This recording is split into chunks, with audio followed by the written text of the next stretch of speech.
பண்ணியிருக்காங்க. அந்த போஸ்டரில் பகவானுடைய படமும் ஐயாவுடைய அட்ரஸும் இருக்குது.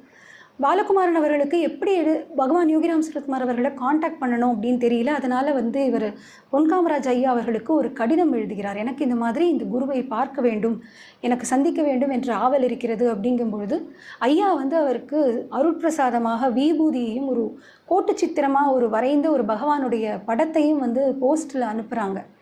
அந்த கோட்டு சித்திரம் தபஸ்வி பொன் காமராஜ் ஐயா அவர்கள் மூலமாக எழுத்தாளர் பாலகுமாரனுக்கு கிடைத்த அந்த கோட்டு சித்திரம்தான் எங்கள் வீட்டிற்கு பகவான் எழுந்தருளிய அந்த முதல் தருணம். அந்த பகவானுடைய படம் அப்படிங்கிறது எங்கள் வீட்டுக்கு வந்ததுன்னா ஐயா பொன் காமராஜ் ஐயா எங்களுக்கு அனுப்பிய அந்த படம் தாங்கிறத நான் ரொம்ப நெகிழ்ச்சியோடு சொல்கிறேன். முதலாக ஒரு குருவை எங்கள் வீட்டுக்கு அனுப்பி வைத்தவர் அவர். இதை விட வேறு என்ன கருணை இருக்க முடியும் சொல்லுங்கள்? ஒரு அறிமுகமே இல்லாத பொழுது கூட அத்தனை கருணையோடு எழுத்தாளர் பாலகுமாரன்